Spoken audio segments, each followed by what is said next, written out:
Hello guys, कैसे हैं आप लोग। आशा करते हैं आप लोग सब अच्छे से होंगे और एग्ज़ाम की तैयारी कर रहे होंगे। तो ये क्लास 12 का हिस्ट्री चैप्टर 1 का कुछ महत्वपूर्ण क्वेश्चन है जो आज हम लोग डिस्कस करेंगे। और जो बच्चे एग्ज़ाम का तैयारी या फिर पहले से अब नहीं किए होंगे, ये इम्पोर्टेंट सीरीज़ जो है क्वेश्चन का लगातार चलेगा। अगर आप इसको अच्छे से फॉलो करते हैं, इसको आप देखते हैं, समझते हैं, तो आपको एग्ज़ाम की तैयारी पक्की। तो ये इम्पोर्टेंट, बहुत ही ज़्यादा इम्पोर्टेंट रहने वाला है क्लास 12 के बच्चों के लिए जो फरवरी 2024 में एग्ज़ाम देने वाले हैं। ठीक है, तो आप लोग जो भी बच्चे हैं 12th के अच्छे से इसको देखें और इसको ऑब्जर्व करें थोड़ा सा। और इसको अगर कॉपी पेन लेके बैठे हैं तो इसको वीडियो को पॉज करके आप लोग लिख भी लीजिएगा। ठीक है, तो आइए हम लोग देखते हैं पहला चैप्टर जो है हिस्ट्री का, ईंटें, मनके तथा अस्थियाँ, जिसको हड़प्पा सभ्यता के नाम पर भी जाना जाता है। ठीक है, तो आइए पहला क्वेश्चन जो है, हड़प्पा सभ्यता में मनके बनाने के लिए प्रयुक्त पदार्थों की सूची बनाइए। चर्चा करें कि इन पदार्थों को कैसे प्राप्त किया जाता था। ठीक है, देखिए कैसे प्राप्त किया जाता था। तो ये जो सवाल है बहुत इम्पोर्टेंट है, आप लोग इसको देखें। मनकों के निर्माण में प्रयुक्त पदार्थों की विविधता उल्लेखनीय है। मनके जो बनाया जाता था उनमें से बहुत सारी वस्तुओं का इस्तेमाल किया जाता था, जैसे कार्नेलिया यानी सुंदर रंग का, जेस्पर, स्फटिक, क्वार्टज तथा पत्थर, तांबा, कांसा, सोने जैसी धातुएं, शंख, फ्रांस और पकी मिट्टी प्रयोग, सभी का प्रयोग मन के बनाने में होता था। यानी कि इन तरह से वस्तुओं का प्रयोग होता था। इसी में क्वेश्चन क्या है कि इन पदार्थों को कैसे प्राप्त किया जाता था। तो प्राप्त करने का देखिए इसमें दिया है 2 तरीके जिनके द्वारा हड़प्पावासी शिल्प उत्पादन हेतु माल प्राप्त करते थे। ठीक है, तो पहला क्या है, उन्होंने नागेश्वर और बालाकोट में जहाँ शंख आसानी से उपलब्ध था बस्तियाँ स्थापित की। ठीक है, दूसरा उन्होंने राजस्थान की खेतड़ी तांबे के लिए तथा दक्षिण भारत सोने के लिए जैसे क्षेत्रों में अभियान भेजा। खेतड़ी याद रखिएगा, जो बहुत इंपॉर्टेंट जगह है जिसमें जहाँ पर तांबा अत्यधिक मात्रा में उपज होता, वहाँ से उत्पादन होता था और जिसको पूरे हड़प्पावासी उसका इस्तेमाल करते थे। ठीक है, और सोना के लिए दक्षिण भारत। ये पहला क्वेश्चन था। दूसरा क्वेश्चन देखिए, अन्य सभ्यताओं की अपेक्षा सिंधु घाटी की सभ्यता के विषय में जानकारी हमें कम क्यों है। ये भी देखिए अच्छा क्वेश्चन है। अन्य सभ्यताओं की अपेक्षा सिंधु घाटी सभ्यता में विषय में हमारी जानकारी निम्नलिखित कारणों से कम है। ठीक है, पहले देखिए उस काल की लिपि आज तक पढ़ी नहीं जा सकी है। अब चूँकि जो है ना हड़प्पा सभ्यता ऐसे ही तो वो आदि ऐतिहासिक है, इस काल में कुछ लिखी तो गई है लेकिन अभी तक उसको पढ़ाया नहीं गया था। ठीक है, दूसरा क्या है, केवल पुरातात्विक अवशेषों का अध्ययन करते हुए अनुमान के आधार पर ही सिंधु घाटी सभ्यता के विषय में सभ्यता का समय व विकास आदि ज्ञान प्राप्त कर पाए हैं। ठीक है, एक अनुमान है, उस वक्त को तो लिखित है ही नहीं, और लिखित है तो फिर उसको हम लोग पढ़ ही नहीं पाए, तो एग्जैक्ट हम लोग को कुछ भी क्लियर नहीं हो पाया, जिसके तौर पर एक अनुमान लगाया इतिहासकारों ने। उसी के आधार पर हम लोग हड़प्पा सभ्यता के बारे में जानकारी मिलती है, जबकि अन्य सभ्यताओं के बारे में जानकारी का मुख्य आधार उनकी लिपि ही पढ़ा जाना है। ठीक है, तीसरा क्वेश्चन देखिए, हड़प्पा सभ्यता के अध्ययन के दौरान कनिंघम के मन में क्या भ्रम था। देखिए ये बहुत ही मोस्ट इम्पॉर्टेंट क्वेश्चन है, आप इसको डबल स्टार लगा लीजिएगा। आरंभिक बस्तियों की पहचान के लिए उन्होंने 4वीं से 7वीं शताब्दी ईस्वी के बीच महाद्वीप में आए चीनी बौद्ध तीर्थयात्रियों द्वारा छोड़े गए वृत्तांतों का प्रयोग किया। ठीक है, उन्होंने क्या किया था, चीनी यात्रियों के वृत्तांत जो लिखे गए थे चीनी यात्रियों द्वारा, उनका प्रयोग किया था उन्होंने। नेक्स्ट, यहाँ तक कि कनिंघम की मुख्य रुचि भी आरंभिक ऐतिहासिक लगभग 6वीं शताब्दी ईसा पूर्व से 4वीं शताब्दी ईस्वी तक उसके बाद के कालों से संबंध पुरातत्व में थी। ठीक है, तीसरा पॉइंट क्या था, कई और लोगों की तरह ही उनका भी यह मानना था कि भारतीय संस्कृति इतिहास का प्रारंभ गंगा की घाटी में पनपे पहले शहरों के साथ ही हुआ। ठीक है, कनिंघम, देखिए कनिंघम का नाम बहुत ही मोस्ट इम्पॉर्टेंट है, हिस्ट्री आप अगर पढ़ते हैं तो कनिंघम का नाम याद रखिएगा। उन्होंने कनिंघम जो है इतिहास का जब रिसर्च किया गया था तो पुरातत्व के जनक कनिंघम ही है भारत में, तो इनको याद रखेंगे। और कनिंघम के मन में क्या भ्रम था उससे रिलेटेड दिया गया है 3 पॉइंट। ठीक है, अब इनका जो मानना था ना कि भारतीय इतिहास जो प्रारंभ कहाँ से हुआ था, वो गंगा की घाटी से ही हुआ था और वहीं पर ही सबसे पहला शहर बसा भी था।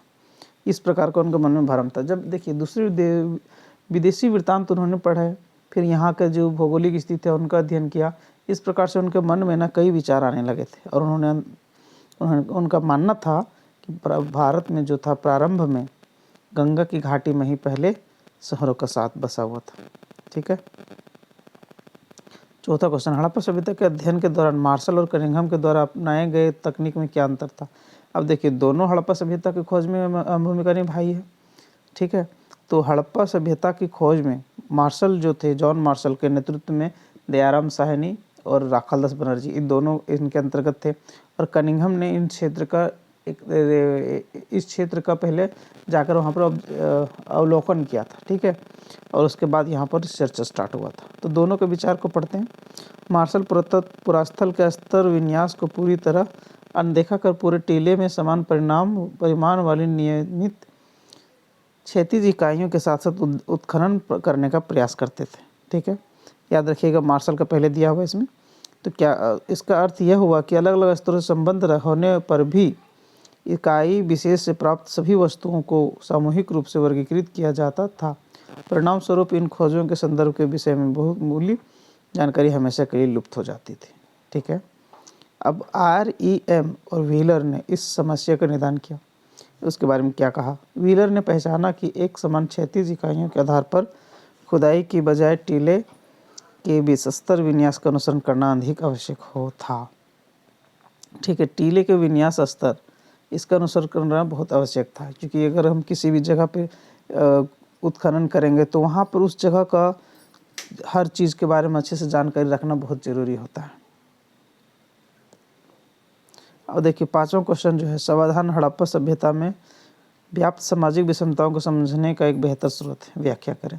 अब आप लोग को पता होगा कि वहाँ पर जो समाधान किया गया था, यानी कि शव को दफनाने का जो कार्य होता था, उसमें बहुत सारी विभिन्नताएं पाई गई अलग अलग लोगों में।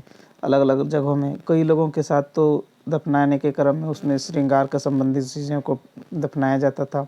कई जगहों में वहाँ पर हम लोग को देखने को मिला है कि 2 जुड़वां शव को एक साथ दफनाया जाता था। कुछ जगहों में ये भी मिला है कि व्यक्ति के साथ उनको कुत्ते को भी दफनाया गया था। इस प्रकार से विषमता मिली है। ठीक है। तो इसको अब समझते हैं।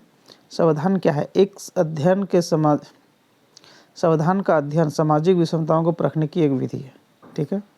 हड़प्पा स्थलों से मिले समाधानों में आमतौर पर मृतकों को गर्तों में दफनाया जाता था। ठीक है। जो मृतक होते थे वो गड्ढे को खोद करके उसमें दफनाया जाता था। इन गर्तों की बनावट एक दूसरे से भिन्न होती थी, और ये गड्ढे जो होते थे ना, एक दूसरे से भिन्न होती थी। ठीक है। मतलब अलग होती थी। कुछ कब्रों में कंकाल के पास मृदभान तथा आभूषण मिले हैं, जो इस ओर संकेत करते हैं कि इन वस्तुओं का प्रयोग मृत्यु उपरांत किया जा सकता है। पुरुष एवं स्त्री दोनों समाधानों से आभूषण मिले हैं।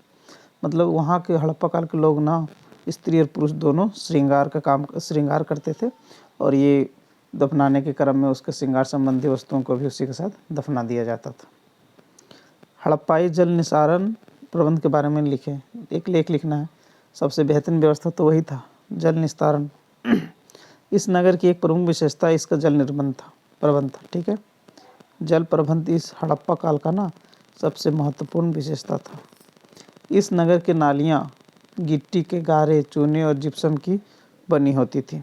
इनको बड़ी ईंटों और पत्थरों से ढका जाता था, जिनके ऊपर उठाकर उन नालियों की सफाई की जाती थी।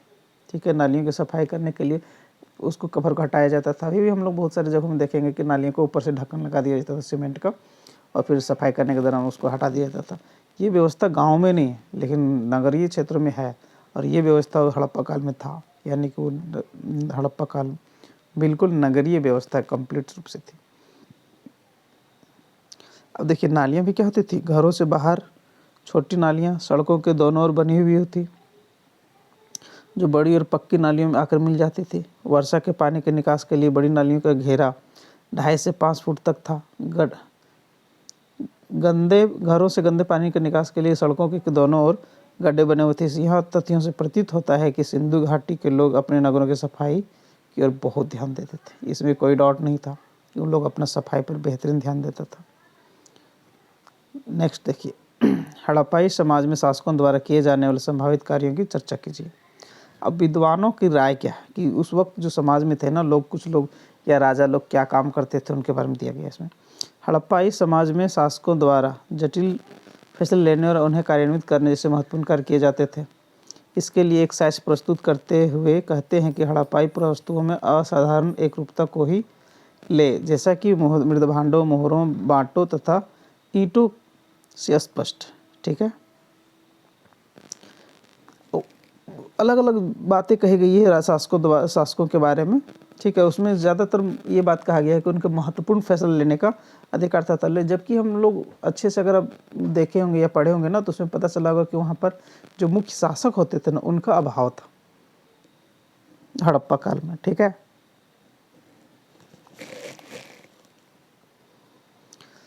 इसी में देखिए नेक्स्ट पॉइंट, बस्तियों की स्थापना के बारे में निर्णय लेना, बड़ी संख्या में ईंटों को बनाना, शहरों एवं विशाल दीवारें, सार्वजनिक इमारतें, उनके नियोजन का कार्य, दुर्ग के निर्माण से पहले चबूतरों का निर्माण कार्य के बारे में निर्णय लेना, लाखों की संख्या में विभिन्न कार्यों के लिए श्रमिकों की व्यवस्था करना जैसे महत्वपूर्ण और कठिन कार्य संभवतः शासक ही करते थे। और देखिए इसमें जो बहुत सारे काम दिए गए हैं राजा शासक का, कि ईंटों को बड़ी संख्या में ईंटों को बनवाना, विशाल दीवारें, सार्वजनिक इमारतें, कार्य, दुर्ग, चबूतरा, इस तरह से कई कार्य उनके द्वारा किया जाता था। कुछ पुरातत्वविद यह मानते हैं कि सिंधु घाटी की समकालीन सभ्यता मेसोपोटामिया के समान हड़प्पाई लोगों में भी एक पुरोहित राजा होता था, जो प्रसाद यानी कि जो बड़े महल को प्रसाद कहा जाता था में रहता था। लोग उसे पत्थर की मूर्तियों में आकार देकर उसका सम्मान करते थे। संभवतः धार्मिक अनुष्ठान उन्हीं के द्वारा कराया जाता था। आप लोग देखे होंगे बुक में कि एक हड़प्पा कालीन व्यक्ति जो वहाँ पर पुरोहित होते थे, उनकी एक पत्थर की मूर्ति मिला है, जिनका हाथ शायद आप देखे होंगे कि मूर्ति में टूटा हुआ मिलेगा आपको। तो वो खनन के द्वारा उनको प्राप्त हुआ था। इससे ये प्रमाणित हो जाता है कि वहाँ पर पुरोहित हुआ करते थे, जो वहाँ का पूजा वगैरह कराया करते थे, धार्मिक अनुष्ठान ज़्यादातर क्या करते थे। कुछ पुरातत्वविद इस मत के लिए है कि हड़प्पाई समाज में शासक नहीं थे। बहुत सारे विद्वानों ने यह माना है। सभी के सामाजिक स्थिति समान थी। ठीक है, बहुत अच्छी, उस सभी लोगों की समान स्थिति थी। दूसरे पुरातत्वविद यह मानते हैं कि यहाँ कोई एक नहीं बल्कि कई शासक थे। मोहनजोदड़ो, हड़प्पा आदि के अपने अपने अलग अलग राजा होते थे। अब देखिए विद्वान लोगों में ना बहुत कन्फ्यूजन है कि कोई कहते हैं कि शासक नहीं थे, कोई कहना है किसी का कि शासक होते थे, बहुत सारे कार्य करते थे, बहुत सारी जिम्मेदारी उनकी होती थी। और कुछ विद्वानों का कहना है कि वहाँ पर कई शासक थे, यानी कि हड़प्पा का अलग, मोहनजोदड़ो का अलग। ठीक है, कुछ और तर्क देते हैं कि एक ही राज्य था, जैसे कि पुरावस्तुओं में समानता हुई नियोजित बस्तियों के कच्चे माल, ईंटों के आकार, निश्चित अनुपात तथा बस्तियों के कच्चे माल के स्रोतों के समीप संस्थापित होने से स्पष्ट है। कुछ लोगों का कहना है कि एक ही राज्य होता था, एक ही शासक होते थे। क्यों? क्योंकि पूरा कच्चा माल, नियोजित बस्तियाँ, कच्चे माल, ईंटों के आकार सब सुनिश्चित क्या करते, सब बिल्कुल सेम अनुपात में है। यानी कि अगर किसी राज्य में अलग अलग राजा होता है तो जाहिर सी बात है वहाँ पर सब डिफरेंट कल्चर फॉलो करेंगे। और या फिर हो सकता है कुछ अपने आप से में नया चीज़ लाएँ, हो सकता है ईंटों का साइज बड़ा छोटा भी हो, लेकिन ऐसा नहीं हुआ। जहाँ जहाँ हड़प्पा सभ्यता थी, फैली हुई थी, सब जगह लगभग समान मिला है। तो इससे हम लोग कह सकते हैं, विद्वान लोग के द्वारा कहा जा रहा है कि यह मत है कि बिल्कुल सभी जगहों में एक ही शासक हुआ करता था, तभी तो सब कुछ एक समान है। 8 नंबर क्वेश्चन देखिए, ये भी क्वेश्चन जो है ना, इसको आप ये बहुत ही महत्वपूर्ण क्वेश्चन है। ठीक है, देखिए ये बहुत ही इम्पोर्टेंट क्वेश्चन है। इसको आप स्टार जो लगाना है लगा लीजिए और इसको लिख लीजिए, बहुत बहुत बहुत इम्पोर्टेंट है। आप यह कैसे कह सकते हैं कि हड़प्पा संस्कृति एक नगरीय सभ्यता थी? कई बार इसको एग्जाम में पूछा गया है। ठीक है, हाँ, हम यह कह सकते हैं कि हड़प्पा संस्कृति एक नगरीय सभ्यता थी, जिसके कारण क्या क्या है देखिए। यहाँ नगर सुनियोजित और घनी आबादी वाले थे, सड़कें सीधी और चौड़ी थी, घर पक्की लाल ईंटों के बने थे और एक से अधिक मंजिला थे। अब बताइए, गांव में का 2 मंजिला इमारत तो होता ही नहीं है, शहरों में होता है। ये थी वहाँ पे। प्रत्येक घर में कुआं व स्नान घर थे। बिल्कुल शहरों की एक विशेषता है ये सब सारा। जल निकास की उत्तम व्यवस्था थी, जो मुख्य जल निकासी से जुड़ी थी। जल निकास का व्यवस्था देखिएगा, गाँव में अच्छे नहीं होते हैं, लेकिन शहरों में ना बहुत बेहतरीन होता है। उसमें नलियों से पानी निकलना, फिर आगे बढ़ना। गांव में जबकि घर बनाए, नली जहाँ जगह मिला वही निकाल देते हैं, सड़कों के ऊपर ही बहने लगती है। तो कुछ चीज़ें जो होती है गांव में कुछ दिक्कत हो जाती है। अब हड़प्पा नगर में क्या था? सार्वजनिक भवन देखने को मिला है। लोथल में डॉकयार्ड मिला है, जिससे पता चलता है कि मुख्य व्यापारिक केंद्र था। हड़प्पा संस्कृति पतन के बाद नगर नियोजन लगभग भूल गए और नगर जीवन लगभग 1000 वर्ष तक देखने को नहीं मिला। ठीक है, हड़प्पा संस्कृति जैसे पतन हुआ ना, उसके बाद तो हम लोग का जीवन कह सकते हो कि भारतवासियों का जीवन जो था बिल्कुल ग्रामीण हो गया था। यानी कि पहले नगर फिर ग्रामीण, यानी कि आदमी आगे बढ़ता है लेकिन हम लोग पीछे चले गए थे। इसके पीछे का कारण आप इतिहास में पढ़े होंगे, आर्यों का आक्रमण जो था। अब आगे देखिए, हड़प्पाई लोगों की कृषि प्रौद्योगिकी पर एक निबंध लिखिए। हड़प्पा काल में कृषि किस प्रकार की थी? तो हड़प्पा देखते हैं उसमें मुख्य व्यवसाय क्या थे? कृषि था। उत्खनन के दौरान अनाजों के दानों का पाया जाना इस बात से संकेत करता है कि कृषि की विधियां स्पष्ट जानकारी नहीं मिली है। देखो, उत्खनन में जो दाना पाया गया है ना, उसके आधार पर हम लोग कह सकते हैं कि उन लोग का मुख्य व्यवसाय कृषि था। ठीक है, खेतों के जोते हुए मिले प्रमाण कहाँ मिले हैं? खेतों के जुते हुए प्रमाण कालीबंगा से, जो राजस्थान में है। मोहरों पर वृषभ का चित्र, वृषभ इस ओर संकेत करता है क्या कि कृषि से जुड़ा हुआ वो भी थे, जो बैल। इस आधार पर पुरातत्विद अनुमान लगाते हैं कि खेत जोतने के लिए बैलों का प्रयोग होता था। ठीक है, कई स्थलों से मिट्टी के हल बने मिले हैं, जो ये भी प्रमाण देते हैं क्या कि 2 फसलें एक साथ भी उगाई जाती थी। ठीक है, अब मिट्टी का हल क्यों बनाएगा कोई? अगर उस हल का प्रयोग रियल में अच्छा वाला हल जो लकड़ी का बनाया जाता है या लोहे का, किसी भी रूप में, उस टाइम तो खैर लोहे से लोग अनजान थे, लेकिन जिस प्रकार से हल का से जुताई किया जाता था उसी प्रकार का हल मिट्टी का प्राप्त हुआ, यानी कि मिट्टी का खिलौना, जिसको टेराकोटा कहा जाता है। ठीक है, मुख्य कृषि उपकरण कुदाल थी, यानी कि कृषि जो था मुख्य करने के लिए जो कुदाल थी। फसल काटने के लिए लकड़ी के हत्थों पर पत्थर के धातु के फलक बनाए जाते थे। ठीक है, सिंचाई के साधनों को विकसित किया गया क्योंकि यह क्षेत्र प्रवृत्ति का है। सिंचाई के दौरान साधारण नहर और कुएं थे। ठीक है, सिंचाई के लिए क्या था? ज़्यादातर कुएं का प्रयोग किया जाता था और नहर का प्रयोग होता था। अफगानिस्तान में नहरों का अवशेष मिला है। अब ये नहर का प्रमाण अफगानिस्तान से मिला है, और जबकि सभी जगह से कुएं मिले हैं। धौलावीरा में जलाशय मिला है, एक बहुत बड़ा जलाशय। ठीक है, संभवतः सिंचाई है तो इसमें जल संचय किया जाता होगा, और हड़प्पा काल के लोग जल का संचय करते थे ताकि वो सिंचाई में उसका प्रयोग किया जा सके। ठीक है, अब चर्चा कीजिए कि पुरातत्वविद किस प्रकार अतीत का पुनर्निर्माण करते हैं। पुनर्निर्माण यानी कि जो पूरे, अभी मान लीजिए हड़प्पा काल का काल था, वो अगर हम लोग पढ़ने बिल्कुल नहीं पढ़ा है तो क्या उस काल के बारे में कोई जानकारी ही नहीं है, लेकिन जैसे हम लोगों ने उसके बारे में पढ़ेंगे ना तो एक नए काल का सृजन हो जाएगा। ठीक है, तो वही चीज़ बताते हैं कि कैसे पुरातत्वविद इसका करते हैं। तो सबसे पहले क्या करते हैं वो, कोई साक्ष्य का सहारा लेंगे, एक करके देखते हैं। कई बार अप्रत्यक्ष साक्ष्य का भी सहारा लेना पड़ता है, और प्रत्येक साक्ष्य में समानता ढूंढते हैं। दूसरा क्या करते हैं, भोजन तथा भोज्य पदार्थों की पहचान मिलने से उनके पीसने या बर्तनों का प्रयोग कर कैसे किया जाता है उसके बारे में जानकारी लेकर इतिहास गढ़ते हैं। पुरातत्वविद क्या करते हैं, पुरावस्तुओं को ढूंढकर उनका अध्ययन का पुनर्निर्माण करते हैं। ठीक है, मतलब पुराने जो जिस काल के लोगों के बारे में अध्ययन करना, उस काल के बारे में जानकारी के लिए उसके बर्तन, किताबें, कॉपियाँ अगर लिखी गई है तो, वरना कोई भी चीज़ जो वस्तुएं उस टाइम प्रयोग की जाती है उसका बारे में अध्ययन करके पता लगाएंगे उस काल का। पुरातत्वविद अपनी खोजों में वर्गीकृत करते हैं। बिल्कुल, पुरातत्वविदों को संदर्भ की रूपरेखा भी विकसित करनी पड़ती है। रूपरेखा यानी कि कहाँ से क्या चीज़ ली है, सारा कंप्लीट उसका लिखना पड़ता है। शिल्प उत्पादन के केंद्रों की पहचान के लिए प्रस्तर, पिंड, औजार, तांबे, अयस्क इत्यादि ढूंढते हैं। अब शिल्प उत्पादन रहेगा तो उसके लिए क्या करते हैं, औजार, प्रस्तर, पिंड जैसे कच्चे माल इत्यादि ढूंढते हैं। ठीक है, तो इससे क्या होगा कि वहाँ के बारे में पता चलेगा।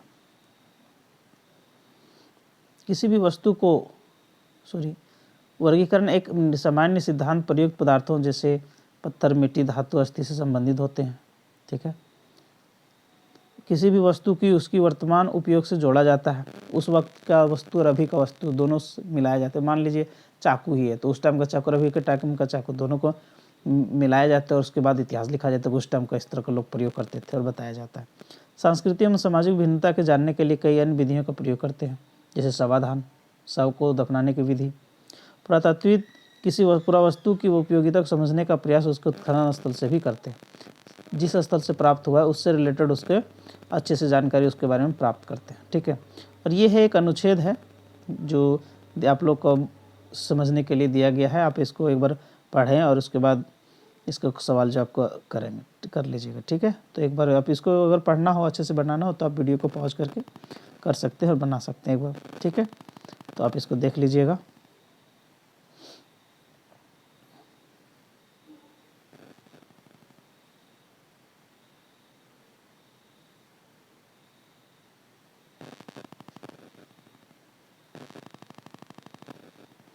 ठीक है दोस्तों, तो आज के लिए बस इतना ही। अगर ये वीडियो पसंद आए तो आप अपने दोस्तों के साथ शेयर ज़रूर करें, और आप लोग इस तरह से वीडियो अगर लगातार पाना चाहते हैं तो आप लोग मेरे वीडियो को लाइक करें और मेरे चैनल को सब्सक्राइब कर लें और नोटिफिकेशन बेल को ऑन कर लें, ताकि आपको हमेशा नोटिफिकेशन मिलता रहे। ठीक है, मिलेंगे नेक्स्ट वीडियो में, तब तक के लिए।